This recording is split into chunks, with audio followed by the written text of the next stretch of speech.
Looks like we had a little bit of a kerfuffle, but it looks like there we go. All right.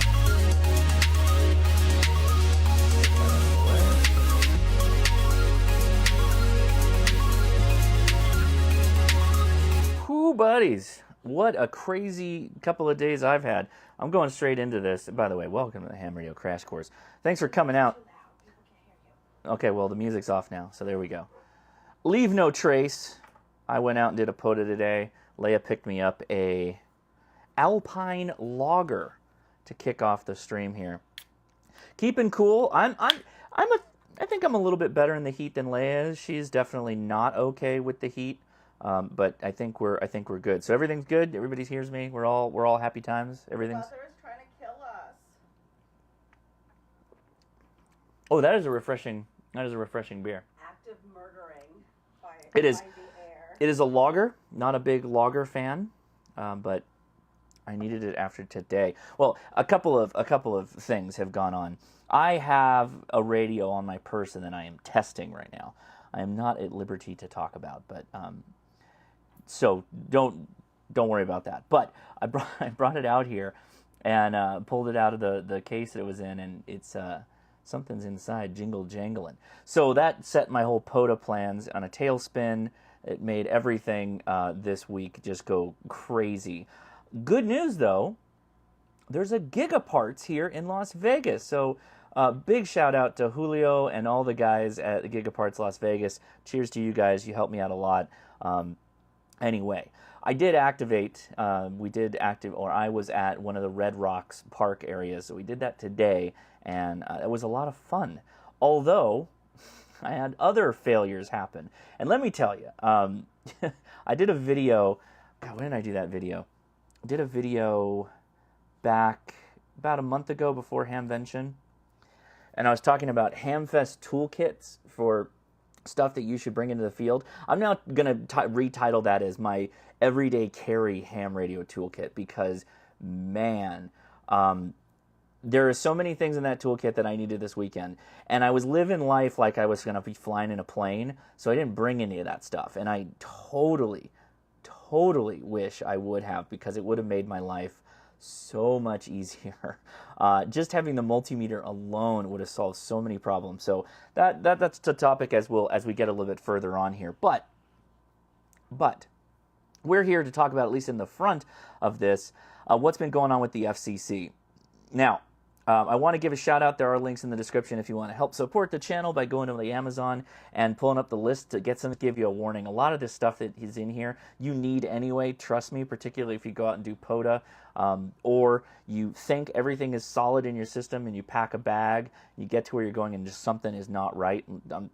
Trust me, I spent all weekend fighting stuff like this. But anyway, why are we here today? Well, we're going to be talking about a very interesting fine that was issued by the FCC. Let me go ahead and pull that up right now. So before the Federal Communications Commission, the matter of Jason M. Frawley, licensed amateur radio station WA7CQ out of Idaho. Sorry, I just think Ohio's been on my mind since we got back from Hamvention. Uh-oh, am I dropping again? Oh, I'm dropping.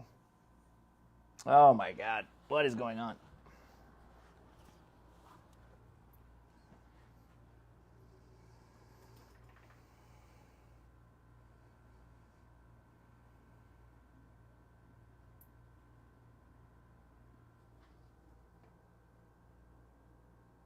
Is it better?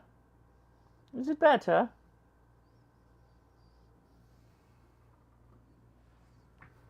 What if I put the phone on top of the lamp?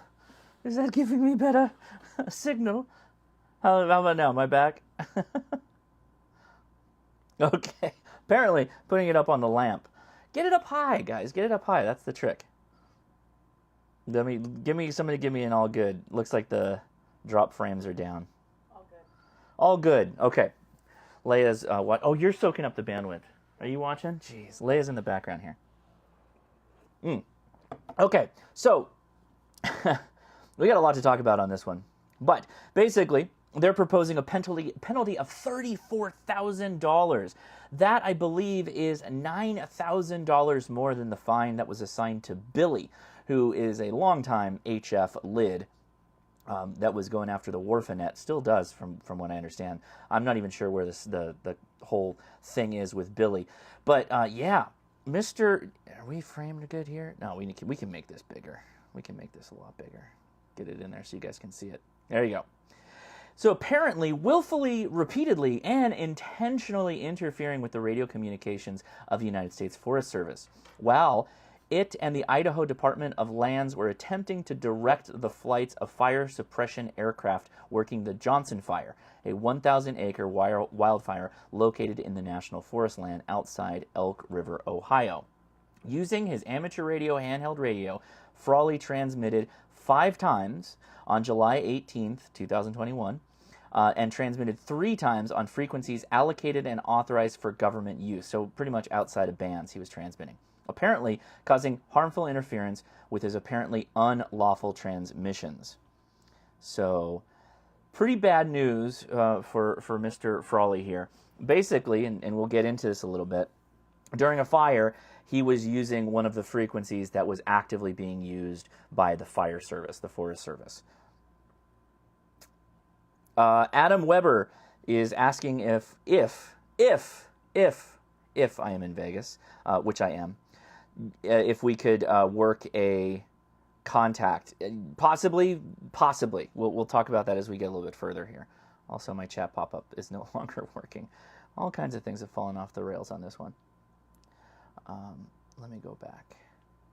So the unlicensed use or operation of a commission licensee to interfere with authorized government communications can, and in this case did, create public safety and other risks by causing harmful interference to the vital communications. Accordingly, commission actions in this area is essential. Now I'm going to scroll down a little bit and we're going to look at exactly what they're claiming he did. So, factual background. On July 22nd, the Commission received a complaint from the U.S. Forest Service alleging that an individual has been transmitting on government radio frequencies from 148 to 174 megahertz without authorization, and that the individual was causing radio frequency interference to the U.S. Forest Service firefighters' fire suppression aircraft in Coeur d'Alene? Hope so. Idaho. Specifically, the complaint alleges that the individual was transmitting on 151.145 megahertz, a frequency that has been allocated by the Commission as part of the public safety pool and was being used jointly by the U.S. Forest Service and the Idaho Department of Lands to coordinate firefighting activities. The complaint alleged, and this is where it starts getting good, July 17th and 18th, firefighter personnel on the Johnson Fire, the 1,000-acre fire in the National Forest, 5 miles outside of Elk River, Ohio, began receiving unauthorized radio transmissions from an individual identifying as ComTech. So, dropped the amateur radio call sign and started using a made-up name of ComTech. This individual interrupted fire suppression activities and began advising the firefighters and aircraft personnel of hazards at the radio repeater site located at Elk Butte. When queried, ComTech identified his location as the Elk River Airstrip. On the afternoon of July 18th, the Johnson Creek Fire Operations Section Chief left the fire to drive to the Elk River Airstrip, where he located an individual holding a radio. So literally drove up to a guy that's holding the radio. This individual, subsequently identified as Frawley, admitted to transmitting on government frequencies and doing so as ComTech. The Fire Operations Section Chief instructed Frawley to cease operations on frequency and return to his post. So what we have here is a bit different than what we often talk about when, in the case of emergencies, all bets are off. You can absolutely use anything at your disposal to better your situation, right? He was actively transmitting on a frequency set or multiple sets where there was already activity going, meaning ground fire support teams were talking with folks in planes or helicopters or whatever, and trying to coordinate where they would be moving and dropping water or dropping whatever they were doing. So he was like legitimately on their frequencies. I got a lot of comments on this. Actually, I got a comment on this live stream before we even went live, talking about how, well, it was an emergency, and isn't that the protection of expensive equipment or personal property, and isn't that what is allowed during an emergency? The thing that has to be kept clear, and part of the reason why I wanted to talk about this on the live stream with all you guys in here so we can kind of have a discussion on it, is that when there is an emergency, like an immediate threat to life and property damage, etc., it's kind of like you're there, like you're kind of at the scene. Like if you see someone fall and hurt themselves badly, like we know of a situation that happened in Catalina Island, California, where they used ham radio to kind of get someone evacuated. They used their licensed frequencies, their privileged frequencies, though. This story is going to be a video by Randy. Yeah, probably. But in this case, the individual was directly on frequency, unassociated with his amateur radio frequencies, and there were people actively working the emergency. Now, I don't know all the details, and obviously we're not going to know more of this from just the reading that was put forth by the FCC. We would have to basically wait for for Mr. Frawley here to give his side if he wants to do so. I don't know that he's going to, but basically, in an emergency like that, if the repeater site was truly in danger, etc., there are ways of going about it that aren't actively interjecting oneself into the frequency where they're already running a fire mission, because he doesn't understand what it is that they're working on. There may be actual threat to life. A repeater is property for sure, but there could actually be threat to life, whether it's a person's home, individuals, animals that may be, penned up or whatever. So it's a really interesting story of blatant frequency kind of abuse. And this is exactly what I talk about, is you guys not, being careful of. Not that I'm worried that any of you are going to do anything like this, but it's definitely something that, we should keep an eye out for. Like, again, I'm not considering that any of you are going to do this. From James, the question here is, was he helping or hurting? I did cap smoke patrol for OK Fire in the 90s. You must be helpful. Yeah, so great question and great point, James. And this happened relatively recently, so I would need to talk to somebody like Gordon West or someone along those lines. The thing to keep in mind is that in situations like those, like James supporting smoke patrol, you have a frequency set that you belong to. Well, and James, feel free to correct me if I'm wrong. Those are pre-allocated frequencies, or there is someone a part of Smoke Patrol that is relaying information over another frequency and is directed to do so.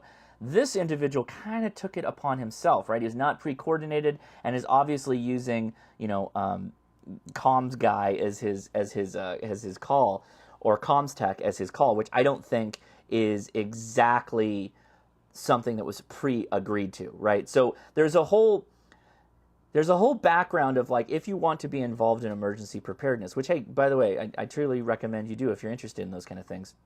Consider checking out ARES and RACES and Smoke Patrol, whatever that may look like in your local areas, as far as Wildland Fire Watch or whatever it is.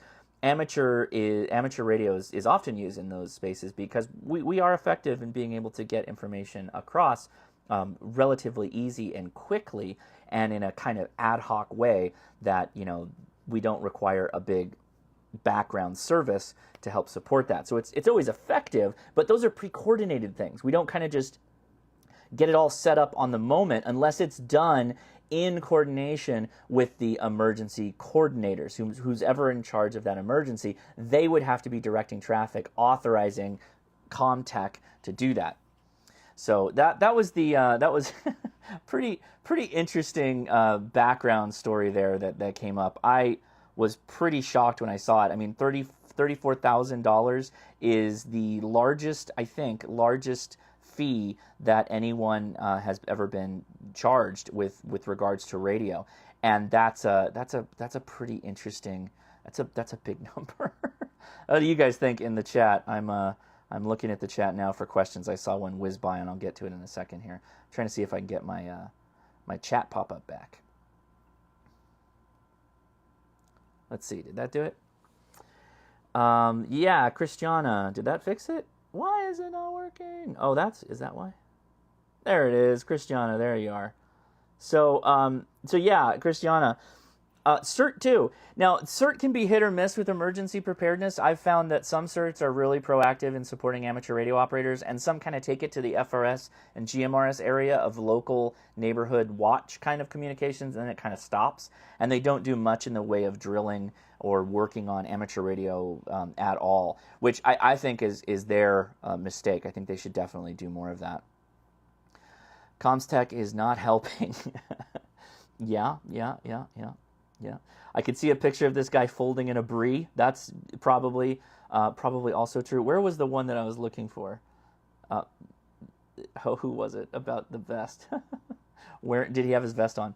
Question: do you have other forms of communications like a phone? Tank, probably, and that's part of the problem. Being that he was at an airfield, I assume that they might have some kind of network capability, but again, that's a bit of me making some assumptions, which, we don't really want to do. We want to have this, play out in the way it should in the process that exists. But I think just from what we're reading here, what's alleged, I think we can all kind of say, we definitely don't want to do anything like what's alleged, and do not want to recommend anyone do anything like what was mentioned here.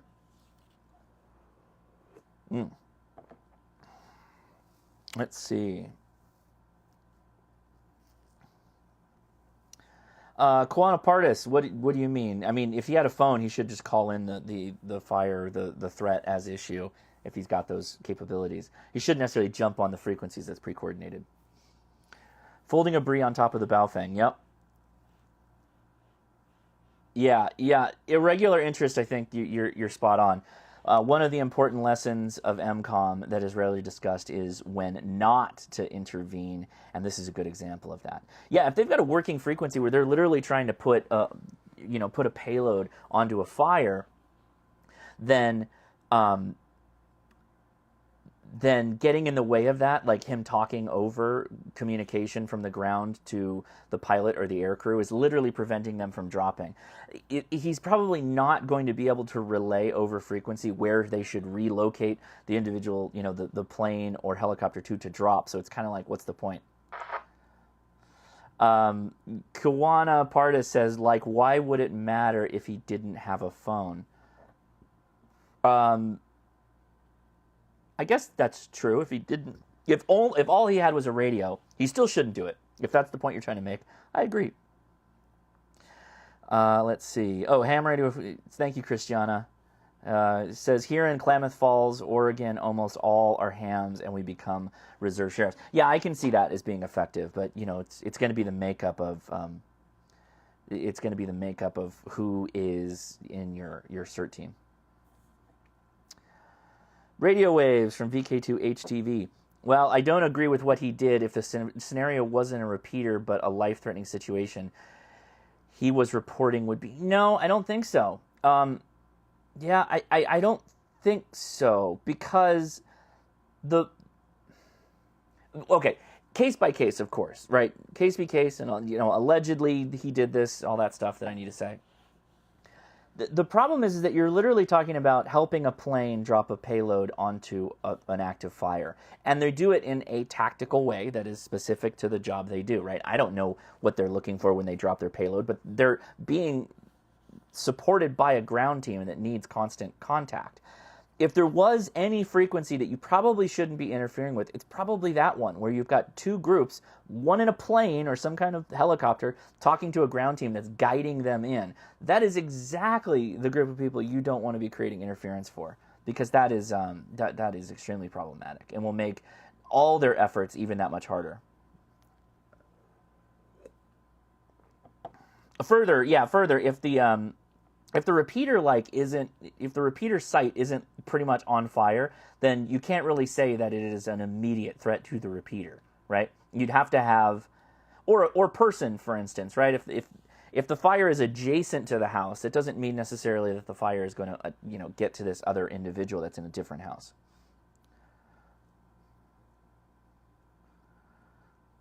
Yeah, Don, I agree with you. There are only a few reasons why you use a radio and 10,000 reasons why you don't in an emergency. Common sense should dictate. And for every place it doesn't dictate, those people get fines like we're seeing here. This is like literally the most egregious fine that I've seen in any time in amateur radio. Like when we hear someone say, oh, has anybody ever gotten fined or whatever for that? This is like it. This is the time. I've never experienced anything like this before. This is the largest one. And, before that, Billy, right? Billy, who was the HF lid, that makes complete sense why they fined him. I get that completely. There's no question, right? Being a direct lid to people on HF radio makes total sense. This one, though, is like, it's kind of like, why? Why did this even happen? And it feels, to use a term, which I'm sure we all have heard before, it feels very whacker-ish, like, someone who's kind of a wannabe, if you will. Again, I'm alleging, this is a total assertion by me, and I don't know any of the facts and details of the case. But that's what it felt like initially off the cuff when I read it. Okay, new fox hunt game. All you need, oh no. New fox hunt game. All you need is a firefighting airplane capable of dropping tons of water. Simple game. Search and destroy. Oh, wow. Mabel. Yeah, so Mabel Wilson, this is also speculation, of course. Check the QRZ page. He is a president of communications company. Perhaps he was trying to save his cell towers. Now that could be. Yeah. Yeah, his QRZ numbers probably just jumped up a bit. But, man, yeah, that's an interesting thought there. All right. Well, so, to recap, what's been going on? All right. So we came out here for a family event, and I brought a radio that I was testing. You can call this the second half of this live stream. And I had everything I needed, basically airplane, mobile, like if I was traveling via an airplane. Backpack, ready to go, including the radio I was testing, with everything I needed to do a POTA, assuming everything worked. Everything did not work. It turned out that the radio I was testing has a broken component, a toroid came off of it. And I think it was actually arrived that way when I got it. I thought there was just like a screw loose or something like that. But anyway, I did an initial test at home and the radio powered on. However, I got here, nothing, nada. No life in the radio. So I panicked and I went, well, what do? I want to really do a POTA since I'm here. And we were going to the Red Rock Canyon area anyway. By the way, Red Rock Canyon, wow, that's really, really pretty. If you get the chance to go check it out, you should. It's really cool. It's a really and it's in Las Vegas, and I don't think many people talk about it, but obviously you have the Red Rock Casino, which is pretty adjacent. It is kind of in the northwest area or due west area in Las Vegas, outside of Las Vegas, if you're in that area. It's just this really cool rock formation, a canyon again, where it's got this cool red stripe that kind of runs across the side of the mountain, and it's a vibrant difference. Really, really cool. I posted a picture on the live stream. On live stream Discord. No, so Leia's behind me over here. By the way, we have got a Discord. The link is in the description. We'll be doing a Discord after chat, probably playing a little bit more radio with the new radio that I picked up.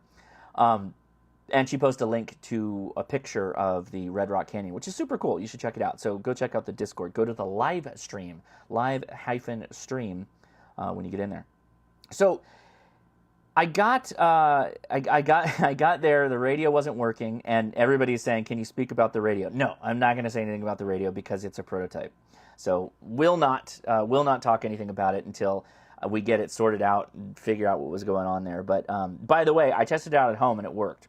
So there will be a video in the future explaining things a little bit deeper. But anyway, so I thought, well, I'll just scrap all that and just do the VHF, contest, which is going on. But as you can see, it's kind of quiet out here.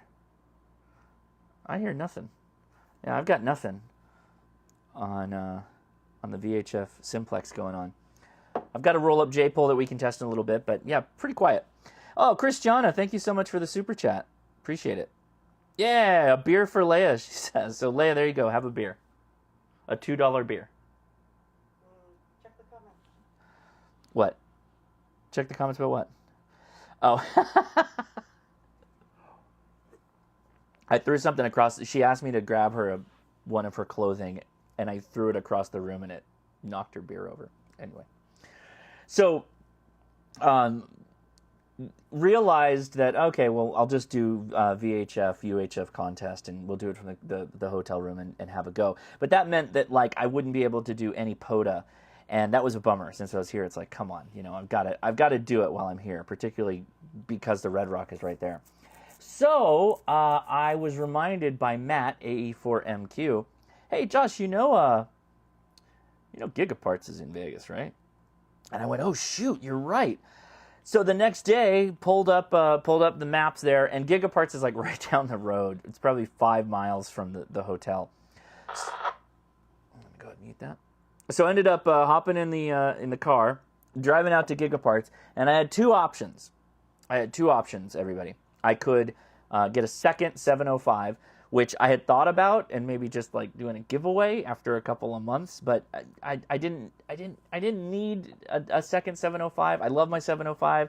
I'm kicking myself I didn't just bring it, because it would have made this entire weekend much, much, much, much easier if any of this had happened. But I was kind of forcing myself to use this radio and test it out in full fashion. So, you know, that's what happens if you depend on one radio. What have we talked about? If you depend on one radio, sometimes things fail. So, what did I do? Well, I bought what would be the other radio? Well, go ahead. So 705, I didn't buy the 705. So what would be the only other radio? They only had 2 QRP radios at Gigaparts in Las Vegas. I'm sure everybody can guess this. What is it?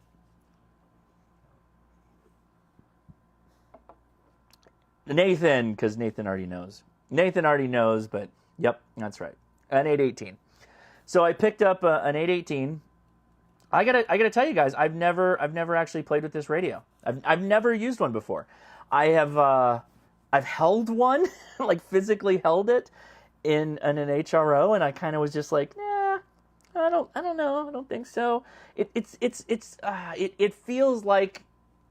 It's old. Okay, it's old. I think we can all admit that. It's a cool radio, I will admit. I think it's got kitschy little things going on that I absolutely like. The fact that it comes with a whip antenna, and it has an additional like screw-on bit for 6 meters and a 2-meter little nubbin. So cool. I think that's really cool. And the front B and C connector, which you can do HF on, or the back being SO239, really smart and kind of forward-thinking, or at least like a covering all the bases radio. It feels very much like the AK-47 of radios. It just kind of works, right? Now, I had some problems with it. I literally opened the box basically while I was sitting at the POTA. I opened the box and started using it. I have very little experience with it, but I was familiar with the deep F menu as featured right there. So I was able to get around a little bit with it. Let's see. Show a comparison with the ID52. There you go. I'll set it right next to it. You can see them. Something like that. Is that what you're talking about? It's a nice. I mean, you can see my hand on top of it, and I got a tiny little hand. So anyway.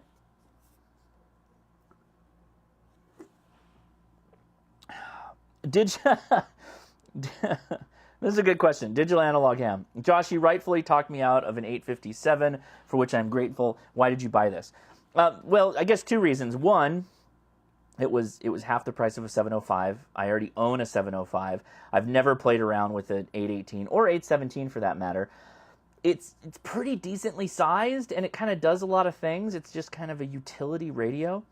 Also, I hate, I'm kind of in the position where I can kind of do stuff like this and make videos on things. So that's kind of why I did this. I'll do a video on that, and I don't know if you know this or not, Digital Analog Ham. I actually bought an 857 to do a comparison against the 891, particularly for HF, obviously, because the 891 is only HF versus the 857 is VHF, UHF as well. lots of people like the 857, but I'm sure you know I've not been the kindest to it. But anyway, so I I get to the POTA site. I got on my POTA gear, and I plug in my 12-volt external power source, which is my Power Film Solar, which I've done a video about, which I really like this. Really like this. And I plugged it into the 818, and I'm all set, ready to go, and it's not putting out the power that I expected, the 12 volt, 12.5 volt power that outputs. I would expect to see about 5 watts. It turns out that it never got out of the NiCad. There's a NiCad internal battery in here, which thankfully it had that, because if it didn't, I wouldn't have been able to activate today.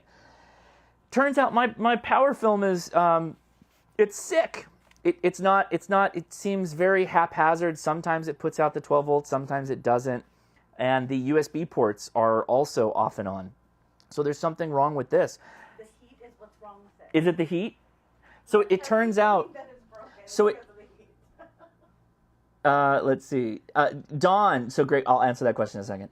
So it turns out that I don't think that the radio I'm testing, the prototype, actually won't turn on. I just think that I lost one of the toroids.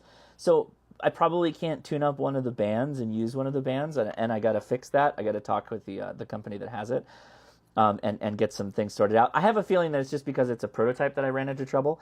But it is entirely likely I didn't need to buy the 818 at all. It was just, yeah.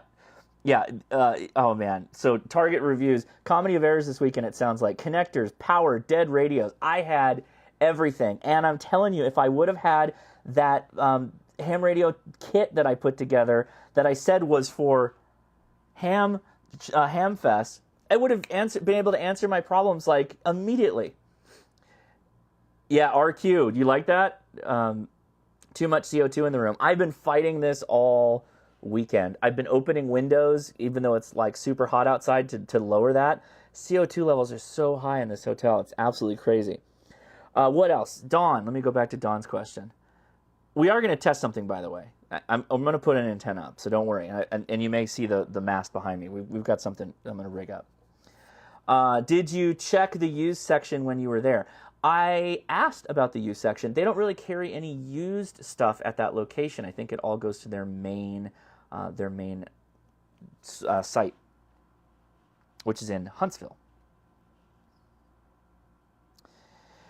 Dawn, I know, Dawn, you're killing me. I literally sat down. I sat in front of my workbench and went, I should bring a backup radio. I know I should bring a backup radio, and I had just gotten done doing the review of the True SDX. I almost put the Lab 599 Discovery in a bag. I at multiple moments had picked up a radio to put in my leave and go bag, and didn't. Obviously, if I had the Lab 59 Discovery, I wouldn't have been able to work anyway. Also, I should have picked up a 12-volt battery pack while I was at Gigaparts, but hey, that's what happens. Yep, indeed. 1 is none and 2 is 1. I agree, James. 100%. Yeah, I was all over. So good news, I now have a. This is going in the automobile kit that I pull from whatever vehicle I'm driving in. I picked this up at Harbor Freight today. It's just this calamity of errors. Now the good news is that in parallel to buying the 817, I got the Digi rig for it as well with the proper connectors. So on the after chat, we'll have a go at setting this up for digital. I got cat control working, but I can't get audio to work. And the 817, 818 is such an old radio now that I figured there's going to be a million experts in it. So if you want to help me. I help you all the time, right? Or at least try to. Help me set up this for digital modes. Join me on the Discord after chat, and we can do that. So anyway. Christiana, what is that? Okay, so this thing is a CO2 / temperature / humidity meter. And if you were watching any of the tweets that were coming out of Hamvention, there's a guy who had one of these, and he was in one of the talks, and this thing was over like 2,500 parts per million of CO2, which was deep into the red there, and it was in the talk, one of the forums. So I immediately went out and bought one. These are, I think they're available on Amazon. So maybe take the link to my Amazon store and search for Aranet 4. Not cheap. It's like $200. But the thought is, there's two thoughts. One, if it's over 700 parts per million in the room you're in, then that means that the all of our CO2 we're breathing out is densely packed, or more densely packed than if you were just outside. So if you're in an area where you're concerned about getting COVID of any kind, I don't want to get COVID of any kind, then using that as your canary, it's literally your digital canary. The second is that there was a study, multiple studies done, that shows if you're in a room that is 1,000 plus parts per million like this is, your cognitive abilities actually decrease, and you can end up getting headaches and a number of things. So I've been cracking windows open to drop the CO2. So okay, I think it's time. Let's show you a little bit of the room here and what I've got going on. So there's a window, and you can see a mast in the background. What's up? Okay, Leia's leaving. Now you can talk about everything that you want. Let's see. Leia's going swimming. Yes, indeed. There are cheaper CO2 meters that work fine. Yep, there are. Okay, so I have a pack antenna. That was the antenna I brought.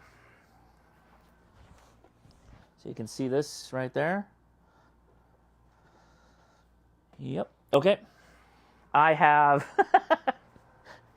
one of my favorite things to bring in a kit for anything, field stuff, hotel room antennas, is a hair tie. Buy your own, but in a pinch, you could probably steal them from your significant other. And I have that connected to a water bottle that I'm going to use as a weight. And I'm using one of the S-Beaner clips that comes with the pack antenna. There's another S-Beaner clip that's kind of acting as a, what do you call that? Not a pulley, but anyway, something for the line to go through. So I'm going to throw this out the window. Maybe we'll do it a little bit differently. I'm going to get the post going out first.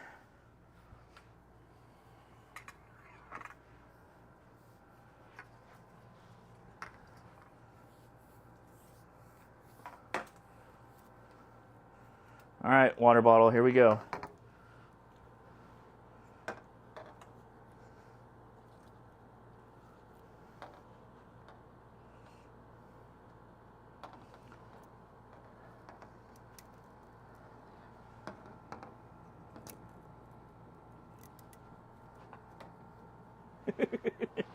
Oh man, it really bows this thing out. Too much weight.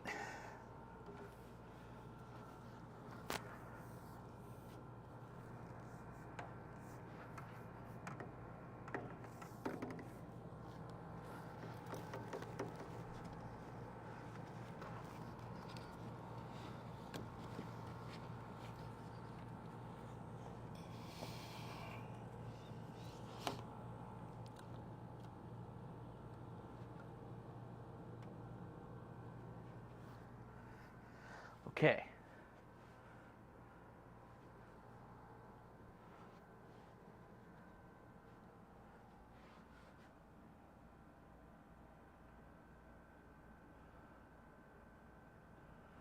Okay, I think we got it. It's actually hanging down further than I thought.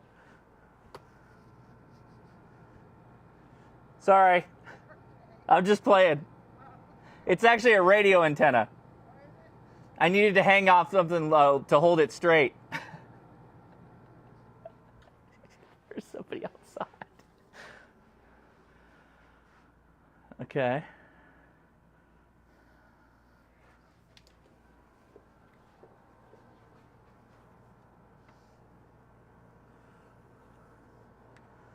Nope, that's not going to work.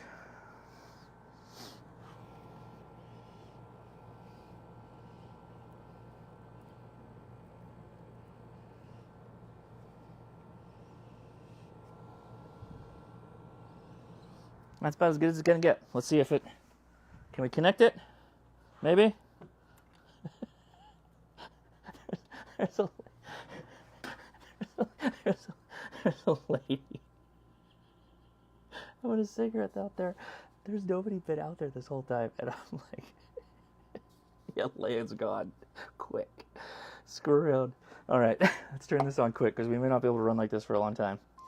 He's already called the cops. Oh, no.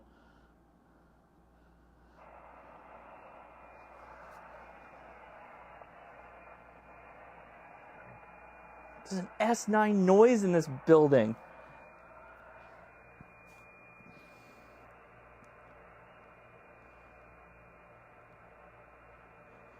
I am on the second floor. Not high enough. This is only a 2-story building. All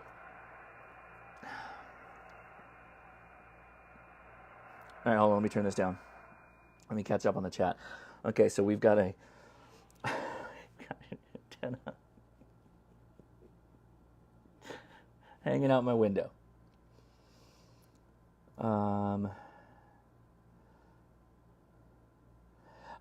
I'm way outside Vegas.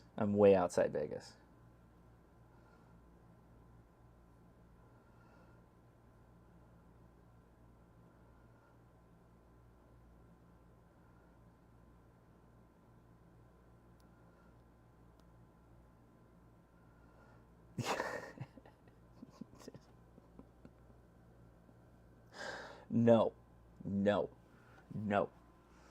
All right, can I turn this? I can. There we go.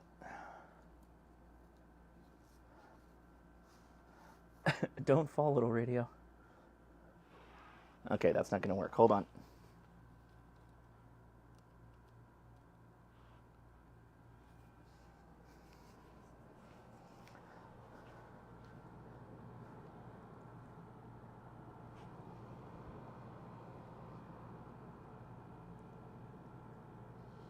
It's not going to work.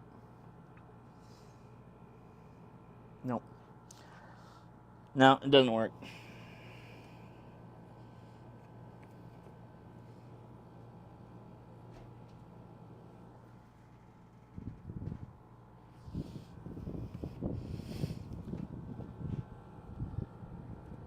Nope. It's too heavy.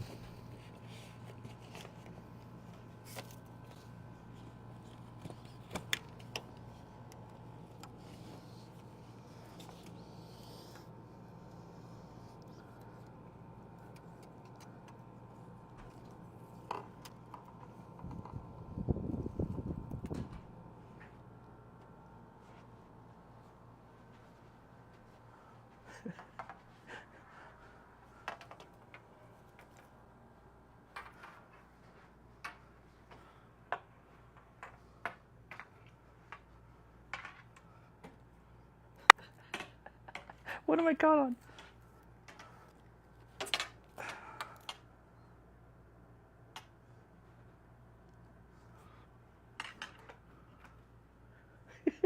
Okay, that didn't work. That did not work. Okay. Not good.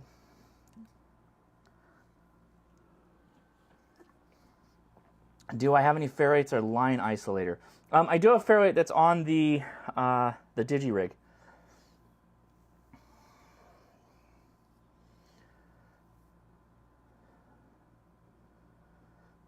Bottle comes back empty with a note. Actually, I should probably drink some of the bottle so I can lighten it up a lot. These are not touch lamps. They're not touch lamps.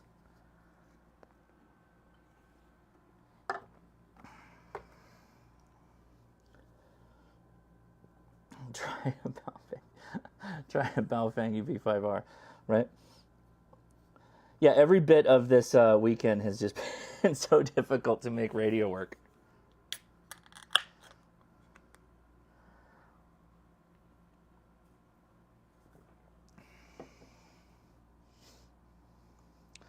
Oh, there was a nice individual having a cigarette outside, and he was on the other side of a fence and saw me fishing a water bottle out of the window. And she was very perplexed looking. The CO2 should be going... No, it's gone down. CO2's gone down. No, 73.8 is the temp inside the room. Okay. We're going to have to do something else. All right, insert backup option. And now the dog's barking. Roll up J-pole time. Chloe, relax.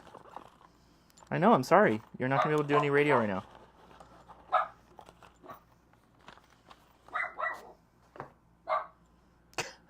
Of course the dog's barking. Let me see what she wants. What's wrong? What's wrong? What's wrong? Okay, okay.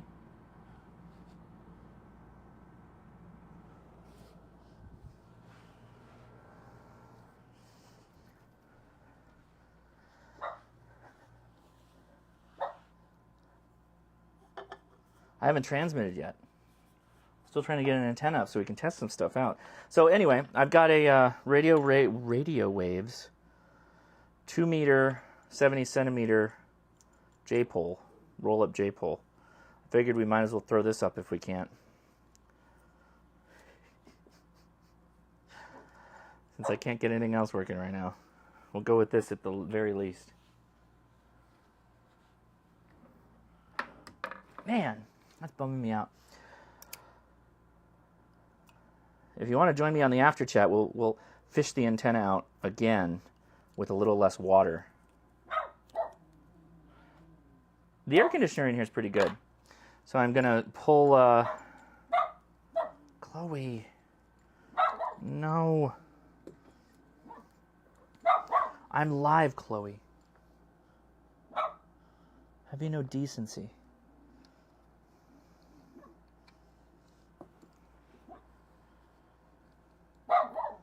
This does VHF, UHF out the back, right? It better.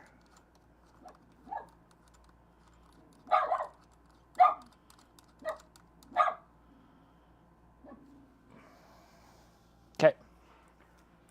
Let's find a nice window.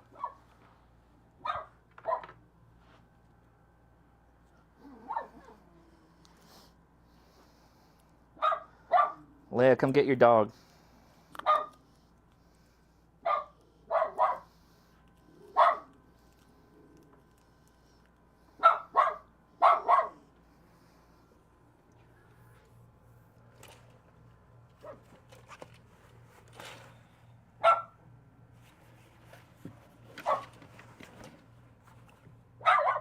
There we go.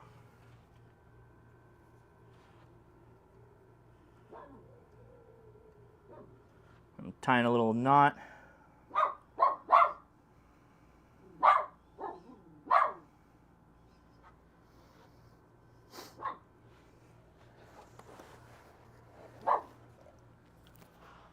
All right.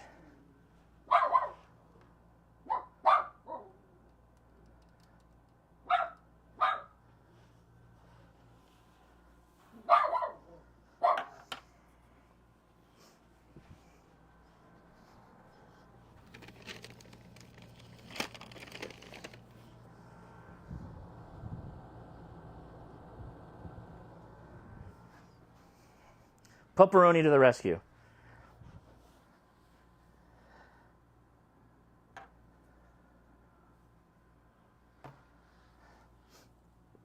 The dog acted as a counterpoise. Ted W, I'm traveling, man. You can't maintain a schedule of live streaming every weekend if it's only going to be at home. You'll be a shut-in at that point. What's that, Chloe? The noise level is S9? Okay. That's what there's a shirt idea. There's a shirt idea right there. All right, let's back to the radio. Let's see if we can hear some VHF going on. And continue our dropping of the CO2.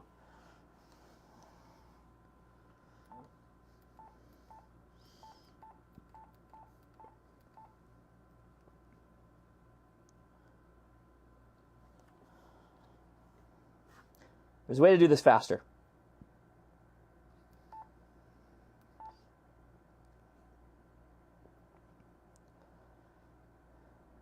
What is it?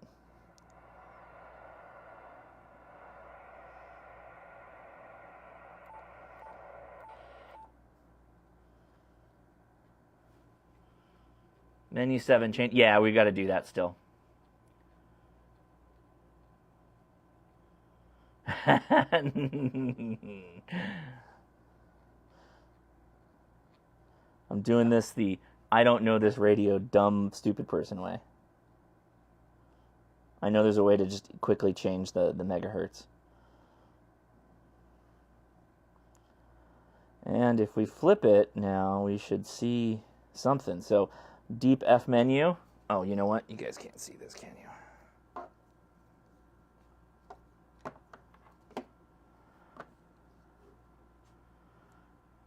Oh, yeah. There you go. Deep F menu time.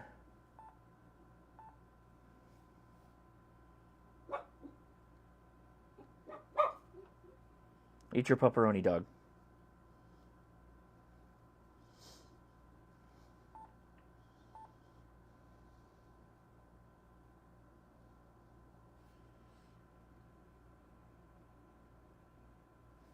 I got nothing. There you go. I participated in the contest. I haven't heard anything. If I tilt this, get it way up in. Where's that glare coming from? There you go. You got the googly eye on the camera.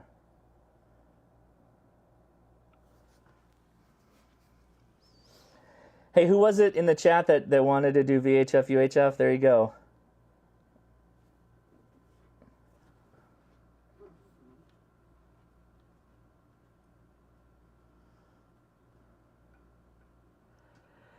Yeah, we may have to do single sideband. Do a quick test with the ID52.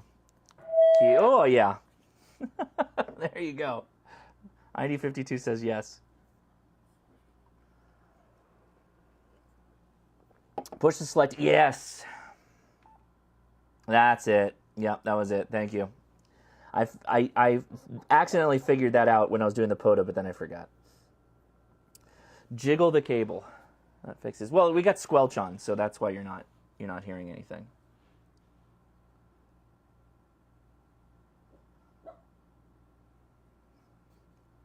What just happened?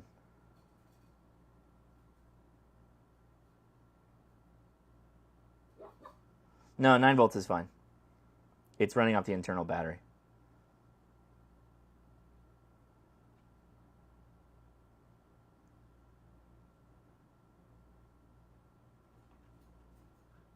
Right there. I think that was the squelch setting. That's me playing with the squelch. Come on. It's very tricky. Is that somebody? If you're in the Las Vegas area, this is your time to shine. While that works itself out, I'll get the mic. Whoa!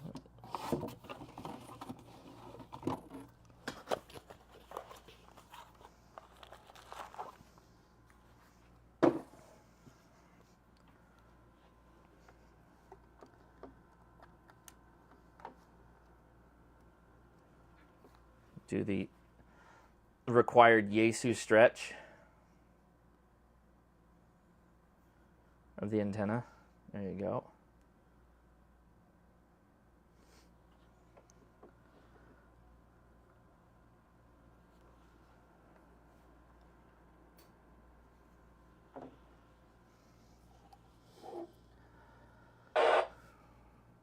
Ooh. Maybe? Somebody trying to get in there? I walked Chloe when I got home at 3:40 local time. So it's been almost 3 hours.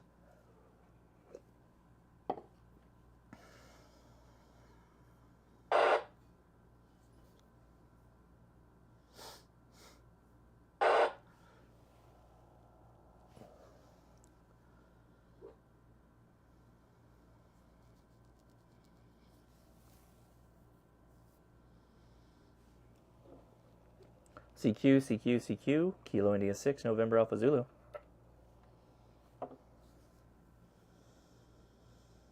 Oh, I am on super low power, but whatever, it doesn't matter right now.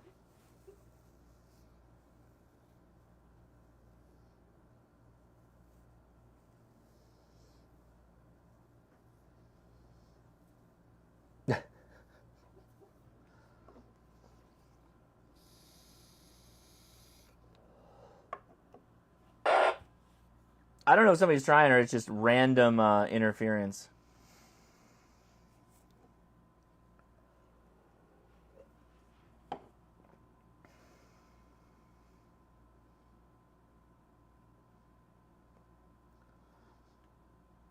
The noise floor did drop, didn't it? Didn't it? That might have been me bumping the. I think that's just the squelch.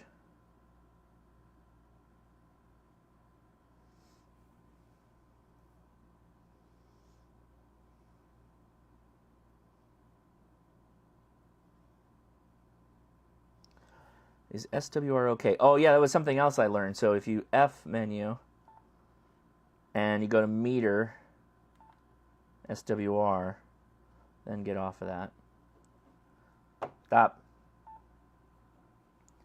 CQ, Kilo India 6, November Alpha Zulu. No, that's way too high.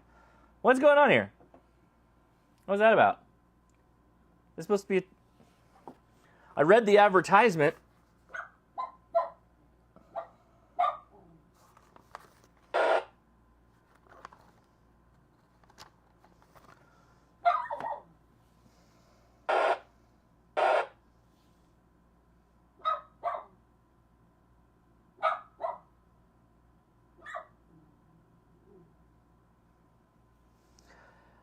Yeah, there's a change band function.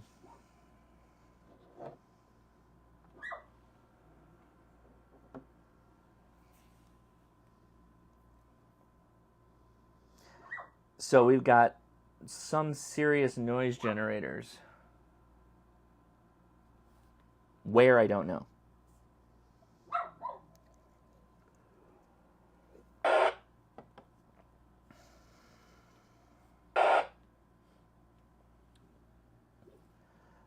A random man.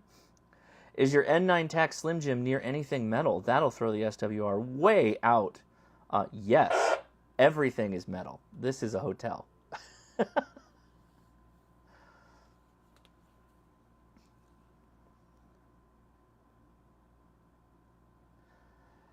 They didn't have the Edfong.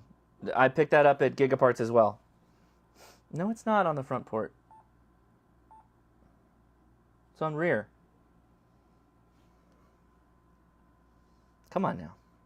We did that right in the beginning. Too many LEDs? Are these LEDs? Oh, they're all LEDs. Okay, let's do the... Nope, that's it. There we go. Does that do anything? Nope.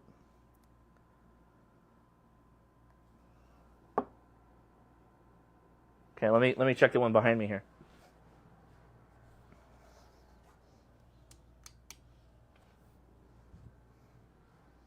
Nothing. Nothing.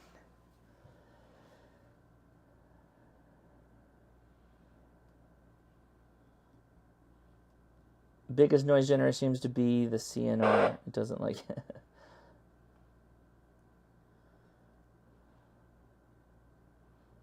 I don't have any duct tape.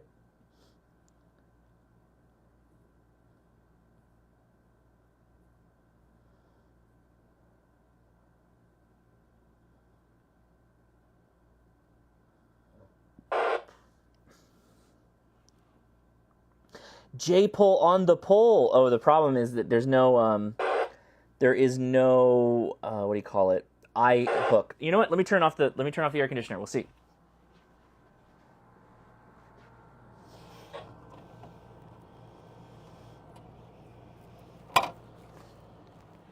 That is a big boy AC plug on the side of that thing.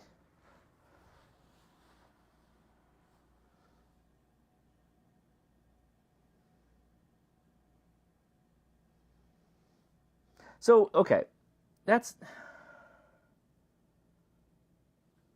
Where is the squelch? Is there a squelch? I copy you, Frank, but I don't hear anybody else. What? What just happened? We need another mic in here. Stat. Wait, was it the AC this whole time? If I turn off the AC to the house, or the...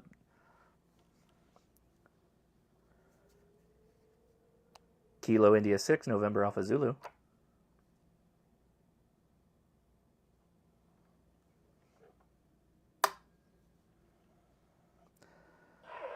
Frank was just over here looking for you.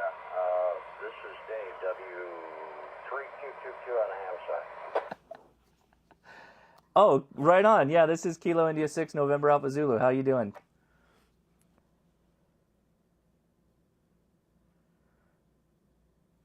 She lives.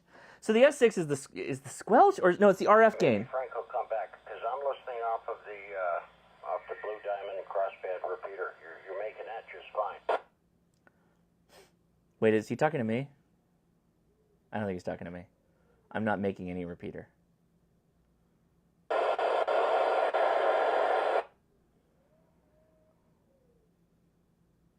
Yeah, Joe, I copy you.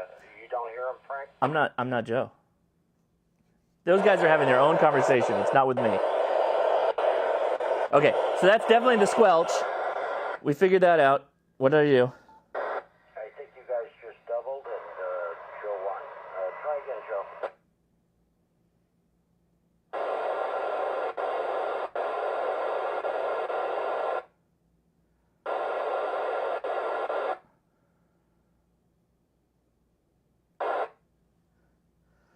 I mean, I can pull up all the repeaters on the ID52, right? But that's kind of cheating. That's cheating, because I could... Negative copy on VHF, Joe.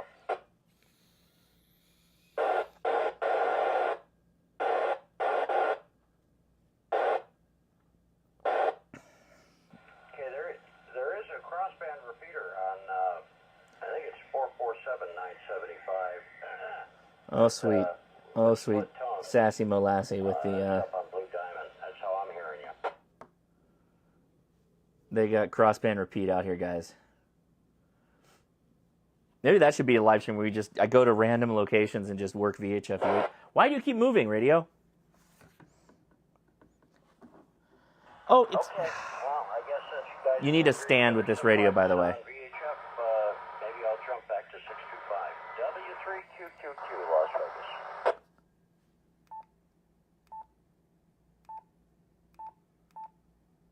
Okay.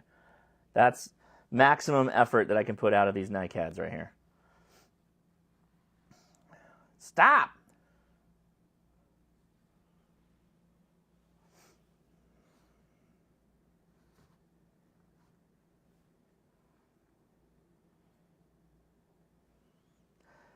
I need a rubber mat.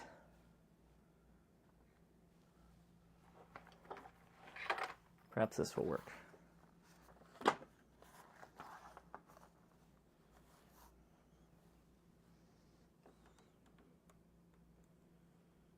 Better. Transmit again, okay. CQ, CQ, CQ, Kilo India 6, November Alpha Zulu. Yeah, it's complaining about high SWR.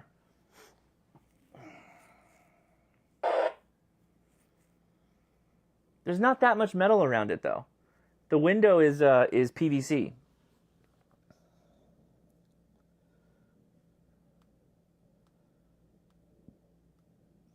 Okay. Well, I think I'm going to wrap it up. I think we're going to go to the after chat.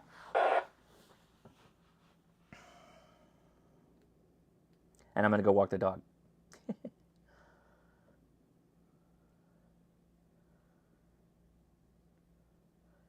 I'm going to lower the rating because of the RFI.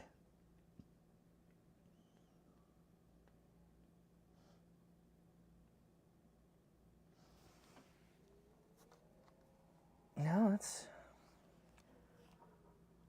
that's full. I don't like it. I don't like that.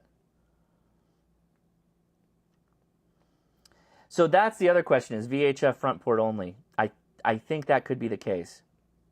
Oh, well, let's... But we didn't hear the other... Yeah, I don't... So the one thing I didn't expect... Okay, the one thing I didn't expect was that the radio waves J pole would be SO239.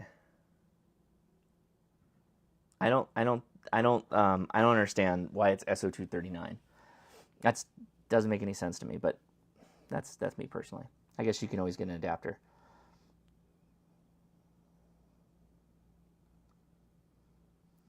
And I can't make an adapter right now. See, I did the worst job. I'm the worst person. I totally forgot to bring an adapter. Even though I wasn't going to have any PL239 antennas. I was only going to be running BNC. None of that worked. None of that worked. Just, I will be, by the way, part of the reason why I bought this, I got asked to do a redo. I was asked to do a redo on my antenna video with the J-pole, just the J-pole that I have, which is the Ed Fong. I got this one to do a comparison against it. So we're going to compare the Ed Fong to the radio waves. And there you go. Is VHF on the rear port a different menu item?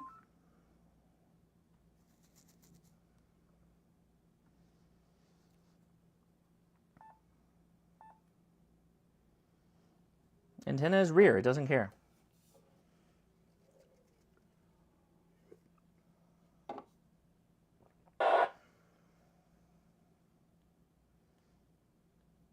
Yeah, I'm in the menu. Which one?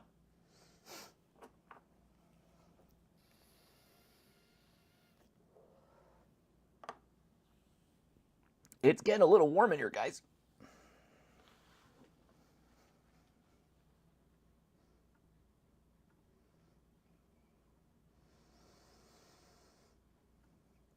Oh yeah, that's what I'm saying. K8XG. It's one setting for all. It's not just VHF UHF only.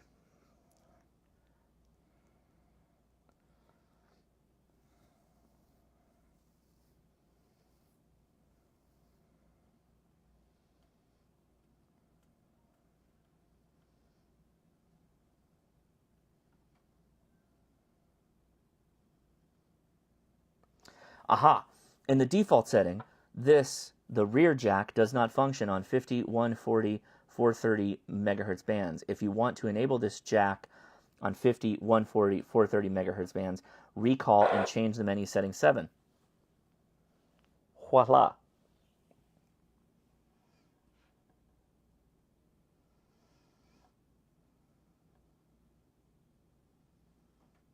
Okay. Show you this again, guys. I'm on 2 meters. Yes. Deep F menu. Rear antenna. That's it. I probably am doing it wrong, though. I admit that. I'm literally day one with this radio. Like, actively using this radio on the air. One day, activated a POTA with it. I was successful, but on the NICADs, mind you. Mainly, I was getting back a lot of 3.5s, 4.5s, and a couple of 5.5s. So I was slaying it. Yeah, mainly I made this stream because, one, I stream every Saturday, and I try to stick to that. And two, things happen, right?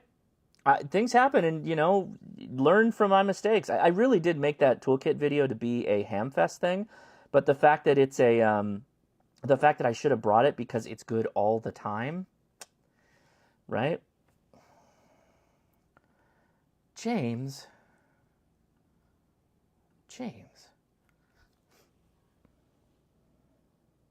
I know, I didn't bring the SWR spray either. Read the effing manual. I did. I thought I'm good. It's on rear antenna. Right? Anyway. Also, the manual says that the rubber feet provided, but have to be installed. Thank you, Justin. I'll do that too. All of this stuff, guys. All this fixing this radio to work. I'm gonna leave here. I'm gonna go take the dog for a walk, and I'm gonna join the Discord after chat, and then you can tell me all the things I got to do to make this thing right.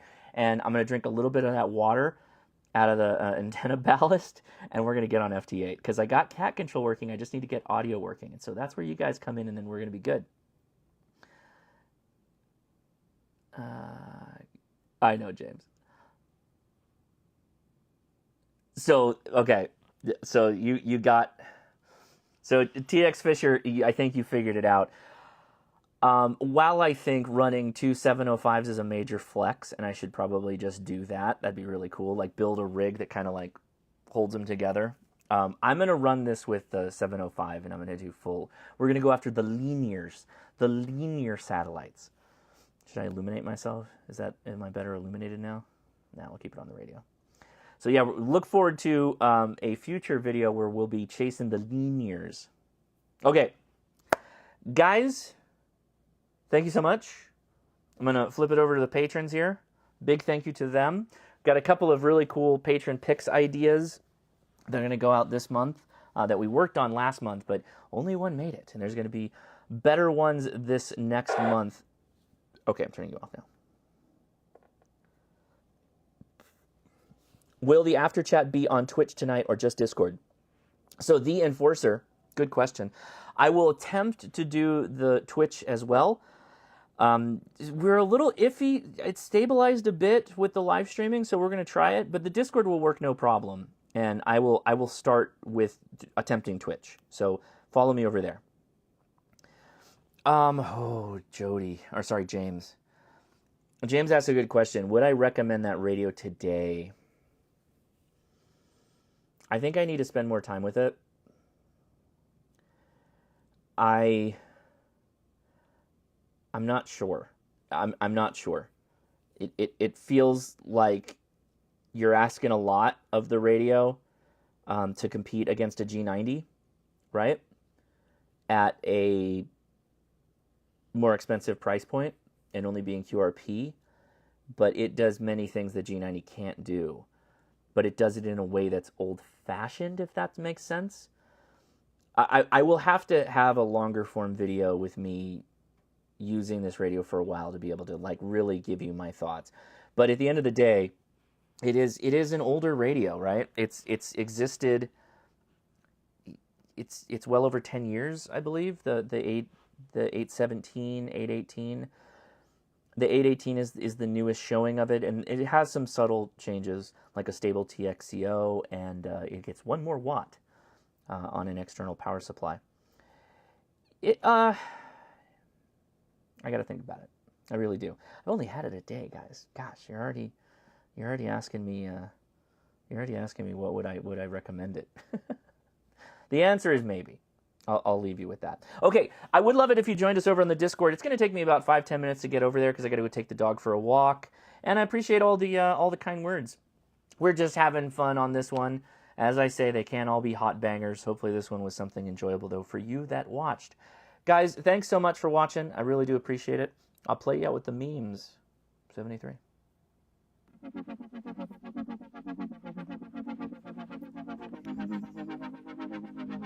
Holy mindless, you are correct. And if you're car traveling, pack like you're car traveling. Bring some tools. No reason not to bring that ham radio toolkit. Build one. Carry it with you. Make sure you have it, because it is so valuable. Turn the AC back on before you take the dog out. Yeah, I'm gonna, no. Yeah, okay. We're gonna turn the AC. Oh, wait, hold on, sorry. There we go. Turn it down a little bit. I'm going to turn the AC back on, but we're going to have to turn it off once we start doing HF. Maybe that was the cause of the noise? Maybe? Yes? Hopefully? Follow me onto the